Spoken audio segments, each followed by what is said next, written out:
energy stored in the stretched string. We are taking the string, we are pulling this string with the force F. Initial length is L1, the string force constant is K. As we are applying force, extension force, so that length of the string becomes L2. So change in length is L2 minus L1. That is known as extension X we are taking. Now we know that restoring force is directly proportional to extension. Restoring force directly proportional to extension. Minus indicate that restoring force and extensions are opposite sign, opposite direction. So F equal to minus Kx, K is known as force constant. Since force is variable, linearly vary with extension. Linearly varies with extension. So that to find work done, we have to follow three methods. The first method we are following integration method. For small extension, at the extension, small extension, dx extension, F force is acting. In the small extension amount to get, work done is small amount dw. So by integrating both sides, integral dw, w we are getting this force value, we are substituting kx power 1 into dx. K is constant, we are taking out of the integral. So x, if you integrate x square by 2, we are getting, so that of kx square we are getting. This work done only is stored as elastic potential energy in the string. So this work done stored in the form of elastic potential energy in the string. So elastic potential energy stored in this string, stretched string, is equal to of kx square, where k is known as force constant, x is known as extension. Second method we see. Second method we follow. Second method enna pannalam, work done is equal to some average force into displacement அப்படினு எடுத்துக்கலாம். average force into displacement x அப்படி எடுத்துக்கலாம். average force எப்படி எடுக்கணும்? final force plus initial force by 2 is known as average force. This only when force varies linearly with displacement. அதாவது force வந்து x power 1ல vary ஆனாதான் இந்த மாதிரி எழுத முடியுமே தவிர x power 2 அதர் தென் x power 1 இருந்தா இது யூஸ் பண்ண முடியாது ஆவரேஜ் ஃபோர்ஸ் மெத்தட். சரிங்களா? இன்டு எக்ஸ் போடுவோம். இனிஷியலா டிஸ்பிளேஸ்மெண்ட் வந்து 0, இனிஷியல் டிஸ்பிளேஸ்மெண்ட் 0, ஃபைனலா டிஸ்பிளேஸ்மெண்ட் தான் எக்ஸ், எக்ஸ்டென்ஷன் வந்து எக்ஸ் ஃபைனலா. அப்போ இனிஷியலா ஃபோர்ஸ் வந்து 0வா இருக்கும், இனிஷியல் ஃபோர்ஸ் வந்து 0 இருக்கும். ஏன்னா kx ஈக்குவல் டு 0னா x 0னா ஃபோர்ஸ் 0 வரும். அப்போ ஃபைனல் ஃபோர்ஸ் என்ன வரும் சொல்லுங்க? k into x, extension kx. ஏன்னா ஃபோர்ஸ் அப்ளை பண்ணாத போது எக்ஸ்டென்ஷன் 0வா இருக்கும். இப்போ வந்து ஃபைனல் ஃபோர்ஸ் எவ்வளவு பாருங்க? kx plus initial force 0 divide by 2 into x. இப்போ பாருங்க kx plus 0 kx into x square. So of kx square is the energy stored in the spring. This is second method we are discussed. Now we are going to discuss third method. third methodல பார்க்க போறோம். third methodல பார்க்கலாமா? third method வந்து இந்த negative சைனை விட்டுட்டு நம்ம பார்ப்போம். Negative சைனை விட்டுட்டு பார்க்கலாம். சரிங்களா? இப்போ இந்த third method வந்து கிராஃபிக்கல் மெத்தட்ல நம்ம பார்க்க போறோம். அப்போ கிராஃப் வரைவோம். y ஆக்சிஸ்ல ஃபோர்ஸ் எடுத்துப்போம், x ஆக்சிஸ்ல எக்ஸ்டென்ஷன் எடுத்துப்போம். இப்போ ஃபோர்ஸுக்கும் எக்ஸ்டென்ஷனுக்கும் கிராஃப் வரைகிறோம். அப்போ கிராஃப் வரைஞ்சா எப்படி வரும் பாருங்க? Straight line passes through origin. We have not taken minus sign எடுக்கல. சரிங்களா? மைனஸ் சைன் எடுக்கல. இப்போ வந்து நமக்கு இந்த ஏரியான்றது கிராஃப் இருக்கு இல்லையா? இந்த ஏரியான்றது கிராஃப் ஃபோர்ஸ் டிஸ்பிளேஸ்மெண்ட் தான். ஏரியான்றது கிராஃப் என்ன சொல்லுங்க? Work done. ஏரியான்றது ஃபோர்ஸ் டிஸ்பிளேஸ்மெண்ட் கிராஃப் தான் ஒர்க் டன். அப்போ ஏரியா இங்க என்ன வரும் சொல்லுங்க? Area is known as work done. Work done equal to half into base into height. Height வந்து f, பேஸ் வந்து x. f க்கு எவ்வளவு ஃபார்முலா பாருங்க? kx. அப்போ f kx சப்ஸ்டிட் பண்ணுங்க. Work done equal to half into kx into x, so x square. So this is the energy stored in this spring of kx square. அப்படின்னு நமக்கு வந்திருக்கு. A spring of force constant k whose original length, let us take L, it is stretched to x1 length initially. After that we are stretching to x2 length. So what is the work done to stretch from x1 to x2? x1 to x2 அப்படின்னு question கேட்கும். அப்படி கேட்டால் என்ன பண்ணணும்? Initial position வந்து final position stretch பண்ற work done W2ன்னு எடுத்துங்க. அடுத்து இனிஷியல் பொசிஷன் வந்து x1 வரைக்கும் ஸ்ட்ரெச் பண்றது வந்து W1ன்னு எடுத்துங்க. சரிங்களா? W1ன்னு எடுத்துங்க. இது வந்து W1ன்னு எடுத்துக்கலாம். சாரி, இங்க W1ன்னு எடுத்துக்கணும். இங்க இனிஷியல் பொசிஷன் வந்து x1 வரைக்கும் ஸ்ட்ரெச் பண்றது W1ன்னு எடுத்துங்க. புரியுதுங்களா? அது சரி. அப்போ வந்து what is the work done to stretch it from x1 to x2. What is the work done to stretch it from x1 to x2 பாத்தீங்கன்னா மொத்தமா x2 ஸ்ட்ரெச் பண்றதுக்கு w2 வருது, x1 வரைக்கும் ஸ்ட்ரெச் பண்றதுக்கு w1 வருது. அப்படின்னா x1 ல இருந்து x2 வரைக்கும் ஸ்ட்ரெச் பண்றதுக்கு w2 minus w1. This much amount of work is required. So work done to stretch the spring from extension x1 to x2 is equal to w2 minus w1, where w2 is equal to half k x2 square, w1 is half k x1 square, half k x1 square. So let us take half k common, half k into x2 square minus x1 square. So this is the answer for this question. அதாவது half k into x2 minus x1 whole square. சரிப்பா, இதே மாதிரி அடுத்த concepts எல்லாம் நம்ம பார்க்கலாம். சரிங்களா? இப்போ வந்து நல்ல கவனிங்க, ரொம்ப இம்பார்ட்டன்ட் பாயிண்ட்ஸ் சொல்ல போறேன். இப்போ என்ன பண்ணலாம்னா வந்து நம்ம நல்ல கவனிங்க, இங்க இது வந்து ஒரு ரூஃப் அப்படின்னு அஸ்யூம் பண்ணிக்கி. இந்த ரூஃபுக்கு என்ன பண்ணியிருக்கேன்னா வந்து நான் ஒரு பெண்டுலம் கனெக்ட் பண்ணியிருக்கேன். பெண்டுலம் என்னன்னு தெரியும் உங்களுக்கு? பெண்டுலம் என்னது? Inextensible and massless string to which heaviest mass point size mass is connected.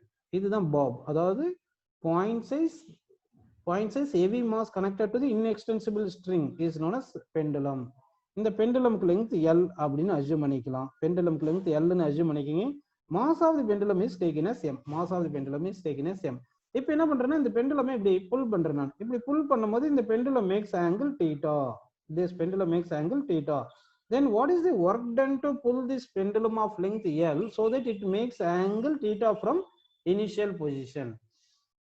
Question இந்த பாயிண்ட் பாருங்க, நல்ல இம்பார்ட்டன்ட் பாயிண்ட் இது. இது இம்பார்ட்டன்ட் பாயிண்ட். இது என்ன பாயிண்ட் சொல்லுங்க? A pendulum of length L whose mass is m, it is pulled so that this pendulum makes angle theta with vertical. How much work is done to pull it aside? இது வந்து நம்ம solve பண்ண போறோம். Solve பண்ணிடலாமா? சரி, கவனிங்க எப்படி solve பண்ண போறோம் பாருங்க. இந்த லெங்த் L ன்னா இந்த லெங்த் L தான், இந்த லெங்த் L தான் அப்படின்னு எடுத்துக்கலாமா? இப்போ இந்த இனிஷியல் பொசிஷன் ஆஃப் பாப் வந்து இங்க இருக்கு, ஃபைனல் பொசிஷன் இங்க வந்திருக்கு. அப்படின்னா இவ்வளவு ஹைட் நம்ம ரைஸ் பண்ணியிருக்கோம். இந்த பாப் வந்து இவ்வளவு ஹைட் ரைஸ் பண்ணியிருக்கோம். இவ்வளவு ஹைட் ரைஸ் பண்ணியிருந்தீங்கன்னா எவ்வளவு ஒர்க் பண்ணியிருக்கணும்? இந்த ஹைட், அதாவது இனிஷியல் பொசிஷன் இங்க இருந்து இங்க வரைக்கும் ஹைட் ரைஸ் பண்ணியிருக்கோம். அப்போ அதுக்கு வந்து எவ்வளவு ஒர்க் பண்ணியிருக்கணும்? Is equal to rice in potential energy. Work done வந்து ஸ்டோர்ட் அஸ் பொட்டன்ஷியல் எனர்ஜி. அப்போ இந்த potential energy, rice in potential energy is known as work done. So work done is equal to rise in potential energy, change in potential energy. அப்ப change in potential energy என்ன வரும்? m into g into h. அப்ப இந்த h value கண்டுபிடிச்சு நம்ம substitute பண்ணனும். ஆனா h கொடுக்கல, அதனால h சப்ஸ்டிட் பண்ணனும். அப்ப h சப்ஸ்டிட் பண்றதுக்காக நான் என்ன பண்றேன்னா இங்க ஒரு கான்செப்ட் யூஸ் பண்ண போறேன். எப்படின்னு பாத்தீங்கன்னா இந்த கான்செப்ட் பாருங்க. அதாவது இந்த பாயிண்ட்ல இருந்து இங்க ஒரு லைன் வரையறேன். இப்படி லைன் வரைஞ்சோம்னா இது வந்து ஒரு ரைட் ஆங்கிள் ட்ரையாங்கிள்னு வந்துரும். இது ஒரு ரைட் ஆங்கிள் ட்ரையாங்கிள்னு வந்துரும். அதுல வந்து இந்த பாயிண்ட் ஏன்னு வச்சுங்க, இந்த பாயிண்ட் பின்னு எடுத்துங்க, இந்த பாயிண்ட் சின்னு எடுத்துக்கிட்டீங்கன்னா இந்த பாயிண்ட் சி எடுத்துட்டு இந்த பாயிண்ட் என்ன டி எடுத்துங்க. இந்த பி டு டி தான் வந்து என்ன பாத்தீங்கன்னா ஹச். இதுதான் ஹச் இங்க எடுத்திருக்கும். புரியுதுங்களா? இந்த ஏ டு பி இருக்கு இல்லையா, இந்த ஏ டு பி தான். இந்த ஏ டு பி என்ன பாத்தீங்கன்னா adjacent side. A to B என்ன சொல்லுங்க? Adjacent side. சரிங்களா? அட்ஜசன்ட் சைடு ஹைப்போடெனஸ் எல் தானே. அப்ப அட்ஜசன்ட் சைடுக்கு என்ன வரும்? Hypotenuse into காஸ்டா. சோ இது வந்து இந்த லெங்த் எவ்வளவு வரும்னு சொல்லுங்க? L cos theta. L cos தீட்டான்னு வருதா? இப்போ ஹைட் வேணும்னா இந்த மொத்த லெங்க்ல இருந்து இந்த எல் காஸ்ட்டை செப்பரேட் பண்ண ஹைட் வந்துருமா? அப்போ ஹைட் இஸ் ஈக்குவல் என்ன வருது பாருங்க? ஹைட்ன்றது இந்த பி டு டி தானே. ஹைட்ன்றது பி டு டி தானே. அப்படின்னா ஏடி வந்து ஏடியில இருந்து ஏபியை கழிச்சிடணும். ஏடியில இருந்து என்ன கழிக்கணும்? ஏபியை கழிக்கணும். ஏடியில இருந்து ஏபி கழிங்க. அப்ப ஏடியில இருந்து ஏடி என்றது என்ன சொல்லுங்க? ஏடி என்றது எல் மைனஸ் ஏபி என்றது L cos theta. So L cos theta. அப்ப என்ன வருது பாருங்க? எல்ல காமன் எடுத்துருங்க, 1 minus cos theta. So height வந்து என்ன வந்திருக்கு சொல்லுங்க? L into 1 minus cos theta வந்திருக்கா? அப்ப height வந்து L into 1 minus cos theta அதை சப்ஸ்டிட் பண்ணிருக்கீங்க. So m into g into height placeல L into 1 minus cos theta.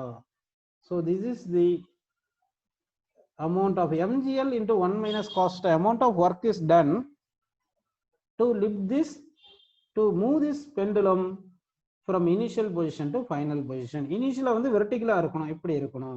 சரிங்களா? இதுல இன்னொரு क्वेश्चन கேட்போம். என்ன क्वेश्चन கேட்கலாம் பாத்தீங்கன்னா, இதுதான் பெண்டுலம் அப்படின்னு அஸ்யூம் பண்ணிட்டீங்க. இனிஷியலா இங்க இருந்துச்சுன்னு அஸ்யூம் பண்ணிக்கலாம். ஆனா வந்து நம்ம என்ன பண்ண போறோம்னா இந்த பெண்டுலம் வந்து இப்படி புல் பண்ணிட்டோம். ஃபர்ஸ்ட் இப்படி புல் பண்ணிட்டேன். இப்படி இந்த பெண்டுலமே புல் பண்ணிட்டேன். இந்த ஆங்கிள் θ1 இருக்கு. இப்போ θ1ல இருந்து θ2 கொண்டு போறேன் நான். எங்க θ1ல இருந்து θ2 கொண்டு போறேன். புரியுதுங்களா உங்களுக்கு என்ன சொல்றேன்னு? இந்த பெண்டுலம் வந்து θ1 ஆங்கிள் இனிஷியலா மேக் பண்ணுது. ஃபைனலா எவ்வளவு ஆங்கிள் மேக் பண்ற மாதிரி பாக்குறேன். இது ஃபைனலா ஆங்கிள் இங்க θ2. இந்த ஆங்கிள் θ2. இனிஷியல் ஆங்கிள் θ1 இருக்கு, ஃபைனலா θ2 இருக்கு. So how much work is done for this pendulum to move from initial position which makes angle θ1 and final position makes angle θ2? So what is the work done to move the pendulum from angle θ1 to θ2? இந்த क्वेश्चनக்கு நீங்க answer சொல்லணும். length of the pendulum எவ்வளவு சொல்லுங்க? length of the pendulum வந்து L, mass of the pendulum M அப்படின்னு கொடுத்துட்டாங்க. சரிங்களா? mass of the pendulum M னு கொடுத்துட்டாங்க. நல்லா கவனிங்க. அப்படின்னா நம்ம என்ன பண்ணலாம், இந்த சம் எப்படி சால்வ் பண்ண போறோம் மட்டும் பாருங்க. எப்படி சால்வ் பண்றோம்னா, இனிஷியலா வெர்டிகல்ல இருந்து இங்க கொண்டு போறதுக்கு W1 ஒர்க் டன் வச்சுங்க.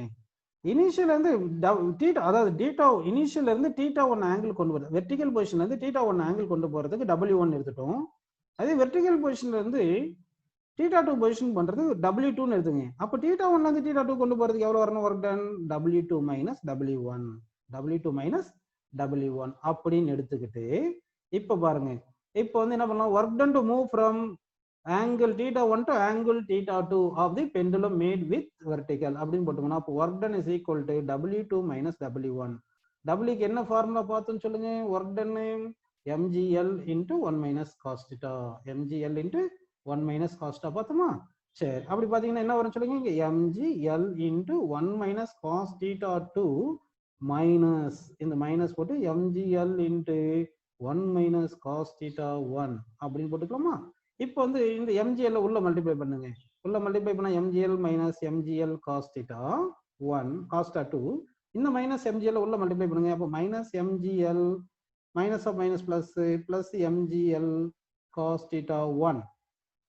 இப்போ இங்க என்ன காமனா கேன்சல் ஆகும்? இந்த mgl இந்த mgl கேன்சல் ஆயிருது. அப்படி கேன்சல் ஆயிருச்சுன்னா இப்போ என்ன காமன் எடுக்கலாம்? இங்க mgl காமன் எடுங்க. சோ தட் mgl காமன் எடுத்துட்டீங்கன்னா இங்க என்ன இருக்கு? cos theta 1 இருக்கு, இங்க cos theta 2 இருக்கு, மைனஸ் cos theta 2 இருக்கு. அப்போ work done to stretch the work done to move the pendulum from the angle θ1 with vertical to angle θ2 with vertical is mgl into cos theta 1 minus cos theta 2. Work done by friction. Now, in the object of mass m is there, here ground is there. The coefficient of friction between ground and the object is mu. Now we assume that to this object we have given velocity v. We have given velocity v. So what is the work done by the friction when it comes to rest? When it comes to rest, இங்க final velocity 0 comes to rest. அப்படின்னு கேட்டோம்னா இந்த கேஸ்ல வந்து ஈஸியா வந்துடலாம். இது இனிஷியலா கைனடிக் எனர்ஜி தானே இருந்துச்சு. இனிஷியலா கைனடிக் எனர்ஜி, அந்த கைனடிக் எனர்ஜிலாம் ஒர்க் டன் பை ஃபிரிக்ஷனா மாறிடும். So that work done by the friction equal to half m v square அப்படின்னு வந்துடும். ஸோ இந்த கொஸ்டினுக்கு வந்து ஆன்சர் வந்து work done by the friction is equal half m square. ஏன்னா வந்து இனிஷியலா இருந்தது மொத்தமே கைனடிக் எனர்ஜி, அந்த கைனடிக் எனர்ஜி எல்லாமே ஒர்க் டன் பை ஃபிரிக்ஷனா மாறிடுது அப்படின்னு வந்தது. ஒருவேளை நமக்கு இந்த மாதிரி கொஸ்டின் கொடுக்குறாங்க, என்ன மாதிரி கொஸ்டின் கொடுக்குறாங்கன்னா, இந்த மாதிரி ஒரு ஆப்ஜெக்ட் இருக்கு, இது வந்து கிரவுண்ட் இருக்கு, இந்த ஆப்ஜெக்ட்டுக்கும் கிரவுண்டுக்கும் கோஎஃபிஷியன்ட் ஆஃப் ஃபிரிக்ஷன் வந்து மியூ கொடுத்துட்டாங்க. சரிங்களா? மியூ கொடுத்துட்டாங்க. இந்த பிளாக் மாஸ் எம்னு சொல்லிட்டாங்க. இதை ப்ரொஜெக்ட் பண்றாங்க, இதை ப்ரொஜெக்ட் பண்ணிட்டாங்க. ப்ரொஜெக்ட் பண்ணும்போது ப்ரொஜெக்ட் பண்ணதுக்கு அப்புறம் இது ஒரு சர்டைன் எஸ் டிஸ்பிளேஸ்மெண்ட் போகுது. S displacement it moves. அப்போ எஸ் டிஸ்பிளேஸ்மெண்ட் மூவ் ஆயிருந்தா ஒர்க் டன் எவ்வளவு இருக்கும்? Work done by the friction எவ்வளவு இருக்கும் கேட்டாங்கன்னா, அப்போ work done by the friction is equal to frictional force into displacement. Work done by the friction equal என்ன வரும் சொல்லுங்க? Frictional force into displacement. Frictional ஃபோர்ஸ்க்கு என்ன ஃபார்முலா? ஃபிரிக்ஷனல் ஃபோர்ஸ்க்கு மியூ இன்டு என்ன தெரியும். அப்போ mg ஃபோர்ஸ் இங்க டவுன்வர்ட் ஆக்ட் ஆகும், நார்மல் ரியாக்ஷன் ஃபோர்ஸ் இங்க ஆக்ட் ஆகும். உங்களுக்கு n is equal to mg ன்னு தெரியும். ஏன்னா ஹாரிசான்டல் டைரக்ஷன்ல தான் டிஸ்பிளேஸ்மெண்ட் இருக்கு, வெர்டிகல் டைரக்ஷன்ல நோ டிஸ்பிளேஸ்மெண்ட். அப்போ n ஈக்குவல் டு mg. புரியுதுங்களா? ஃபிரிக்ஷன் ஃபோர்ஸ் ஈக்குவல் என்ன வரும் சொல்லுங்க? மியூ n கிடைக்கும். அப்போ friction force equal to mu into n வந்து எவ்வளவு வருது? mg ன்னு கிடைக்குது. So friction equal to mu mg வருதா? அப்போ இது இங்க சப்ஸ்டிட்யூட் பண்ணுங்க. ஃபிரிக்ஷன் பிளேஸ்ல mu mg into displacement. This is the work done by the frictional force. This is the work done by the frictional force. அப்படின்னு நம்ம எடுத்துக்கணும். சரிங்களா?